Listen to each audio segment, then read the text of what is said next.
سختترین مصیبت ها و بلاها را خداوند بالای انبیا آورده. پیغمبران را خداوند بسیار امتحان گرفته. هر یک آدم چینی همه ایمانش امتحانش بگیره. هر کس دعوا کنه خداوند چینی همون دعواش بشیره او را امتحان میگیره.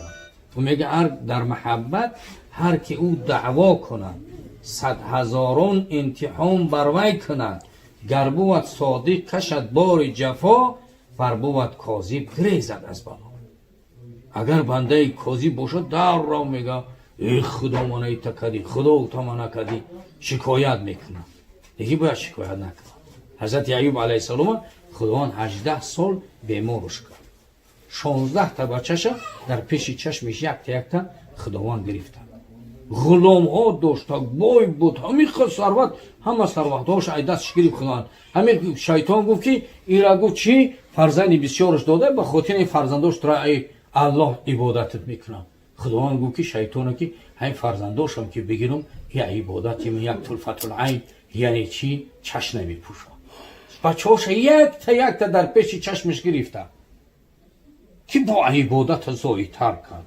حضرت ایوب علیه السلام بگو ایرا پول مالش داده برای همین یگانه این تر یک جای عبادت میکنن. پول مالش هم گرفتن، غلاماش یک تا از این جدا شدن دیگه. همه برو آمدن پیش ایوب علیه السلام رفتن، خودش مونده هم کمکیرش موند دیگه، هیچ که نموند دیگه. و خداوند بیماری را برای حضرت ایوب علیه السلام آورد که در بدنش یک کسری بویناک پیدا شد، بروردن از شهر بیرونش کردن. ای شهر بگیم در یک جای مسرخانه چه گرفتن؟ او تنش صحت ای پروردگار برای تو همین عبادت میکنه. باز خداوند تنش صحت هم گرفتن، بیمارش کرد حضرت ایوب علیه السلام. و چی؟ همین با عبادت کردن گرفت. همین زنش کار میکرد و برای حضرت ایوب علیه السلام میآورد. چه کار میکرد؟ تمامش آماده میکرد. یک روز کار نیافت، یک روز زنش کار نیافت، یک روز زنش کار نیافت. رفت چه کار کرد؟ رفت میگه همین یک کاکل شبریده، یک کاکل شبریده. زنی ایوب علیه السلام یک کاکل شبریده که فروختن، یک کاکل شبریده که فروختن. بعد حضرت ایوب علیه السلام بگه آمد که تمام آماده کردگی. گوی تمام ایوجا آماده که گفت که یک کاکلش نیسته. و گفت که ای مردک چیکار کردی؟ و امی یک کاکل ما بریدم کار نیافتم، ای پیغمبر خدا، یعنی امی کاکل ما بریدم و فروختم برای تو پیغمبر خدا تمام راسته کردم. و حضرت ایوب علیه السلام ناموسش آمد گفت ربی مسنی الضر و انت ارحم الراحمین. گفت پروردگارا گفت من مصیبت رسیده ایم، تو حالم که ارحم الراحمینی. حضرت ایوب علیه السلام یعنی آمد در این حالت قرار گرفت که پروردگارا گفت من مصیبتم رسیده ایم و حالم که ارحم الراحمینی. که در این حالت دید که کاکلش زنش یک کاکلش بریدگی است. و در این حالت چیکار کرد؟ حضرت ایوب علیه السلام خدا گفت که همین چشمده اکا آبازی کن. آبازی که زنش کارکاوی رفته بود برای این آنو تهیه کنه. آمد که یک صورت مردی زیبا حضرت ایوب علیه السلام صورتی جوان داد. و کمی تا کاف زنش ایجا کاف اوجا کاف. گو چی میکوی حضرت ایوب علیه؟ گوی همین یک کسلی داشتم. گو همین کسلی با من مانند بود، بسیار گو با تو مانند بود. گو همون کسلید منم گفت. و زنش در آغوش گرفت شد. گو انتحام ما تمام شد. گفت انتحام ما انتها رسید. حضرت ایوب علیه السلام 18 سال به خدا گفت مولات از جنت بگردونم بتون. نه گفت فرزندات بگردونم بتون. نه گفت. گفت چی میخوای؟ گفت همین خیلی که میخوام زندگی همین خیلی زندگی کنم. این دنیا انتحام ای. این انتها میگیره. دوستاش خدا به هر چی انتها میگیره. حبیب خدا محمد مصطفی صلی الله علیه و سلم در تاریخ ببینیم یک مادر مانند پیغمبر مصیبت یافتگی دیدگی نیست. و دنیا آمد روی پدر دیدگی نمود. در 6 سالگی این مادرش جداش کرد خداوند. تا 8 سالگیش در چی بود؟ پیغمبر اکرم صلی الله علیه و سلم در همین چی بودن؟ در یعنی تا 8 سالگیش در خدمت باباشون بودن. و عمهشون ابو طالب پیغمبر از سرپرستیش گرفتن. تا زنده بودن پیغمبر در عذاب بودن، در مشقت بودن.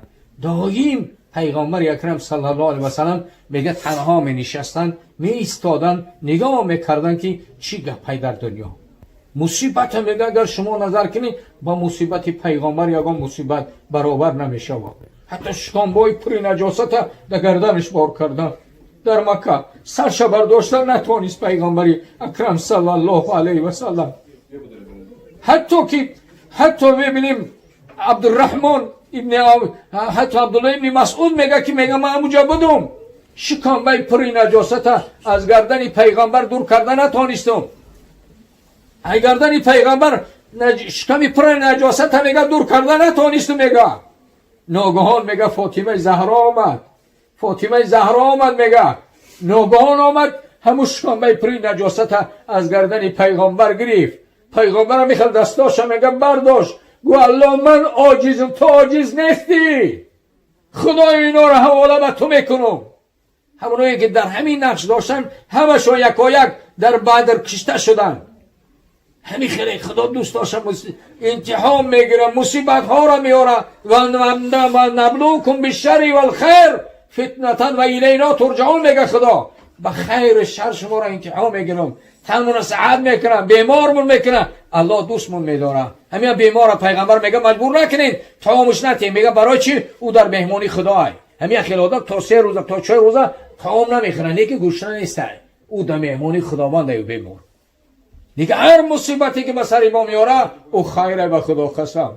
در ظاهر ما میبینیم الخیر فی ما وقع، پیغمبر میگه خیر در آن چه که واقع میشود. بیمارمون میکنه نمیفورمون، لیکن بیماری برای ما خوبه.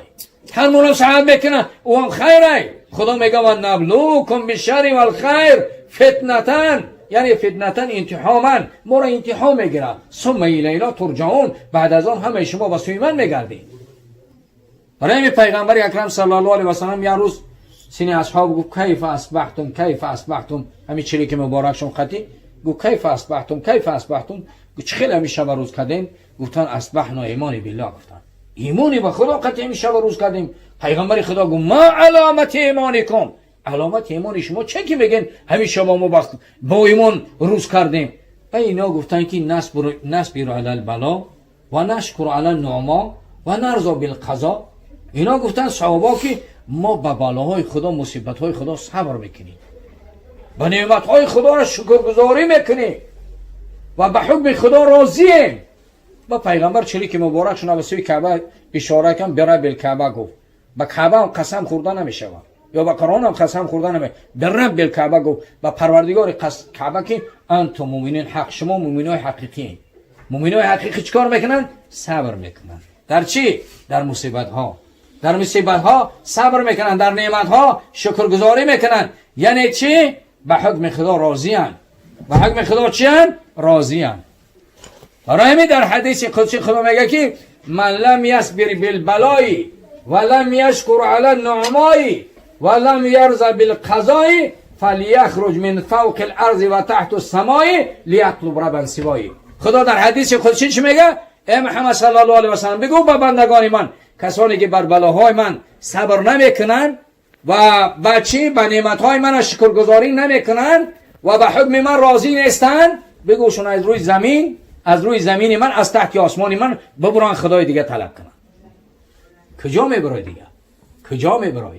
باید به یسلم و تسلیما باید باشیم، ما تسلیم باشیم. فرزندمون رو میگیره باید راضی باشیم، بگیم خدای امیر تو دادی به ما گرفتی. جانمون رو میگیره، یه روز جانمون رو میگیره.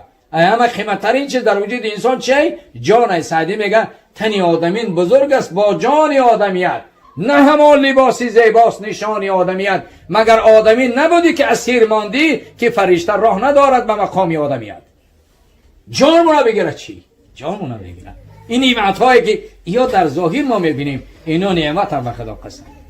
این مصیبت ها نه، یا نعمت هم به ما. خدا به هر چی ما را امتحان میکنه. حتی پیغمبر خدا همون خارگو در پای مومن میزنه، به سبب همون خدا گناهاش یعنی نصف میکنه، ای دنیا میره پاک میره. خدا کسی را دوست بگیره، دوستش بداره، اونا را امتحان میگیره. خدا میگه در قرآن عظیم شان که استعیذ بالله الف لام حسب الناس ان یترکوا ان یقولوا آمنا و هم لا یفتنون ولقد فتنا الذین من قبلهم فلیعلمن الذین صدقوا ولیعلمن الکاذبین. خدا میگه کسانی که میگن، خداوند میگه که کسانی که گمان میکنه که ما ایمان به خدا و ایمان به خدا آوردیم، آیا خدا میگه من اینا را اتهام نمیگیرم؟ حتما اینا را اتهام میگیرم. خدا میگه هر آینه بندگان صادق من ای بندگان کاذبم یعنی جدا میکنم. یا خیلی آدم همین شکایت میکنه. این کریم کرد خدا میگه اگر پیغمبر خدا کس از زندگی شکایت کنه نعوذ بالله ای خدا شکایت کنه. خدا در کدام حالتی که ما را خراب میته باید ما راضی باشیم. میگه می الله به حکم تو ما راضییم. هر چی که بالای ما میاری ما یا الله راضییم.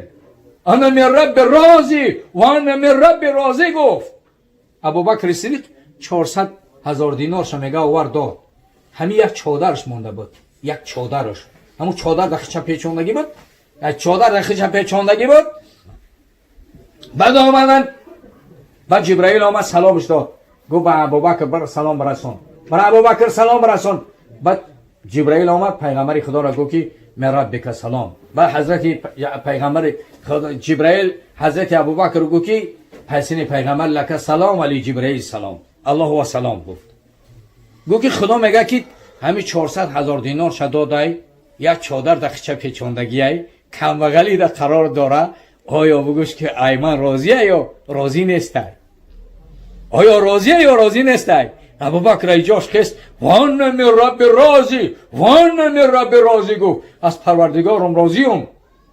بعد گفت خداوند که و در سوف یرضا زد است که در جنت ایرم راضیش میگردانم. زد است که ابوبکر در جنت راضیش میگردانم. ما در همه کار باید راضی باشیم و الله ما را در جنت راضیمون میگردونه. میگه در همه کارهای بنده من استوار ایستادن. من بنده ها من راضی میگردانم. مصیبت ها را بر سرشون آوردم، بلاها را آوردم، دردها را آوردم، یگان جا شکایت نکردن که ما بیماریم، نگفتن ما مویم من راضی بودن. اینا را میگه خدا زود است که من در جنت اینا را راضیشو میگردانم. رمی برادران عزیز به حکم خدا باید ما و شما راضی باشیم. هر چی که به سرمون میاره باید ما راضی باشیم. بگیم ای الله هر چی بالای ما میاری ما راضییم.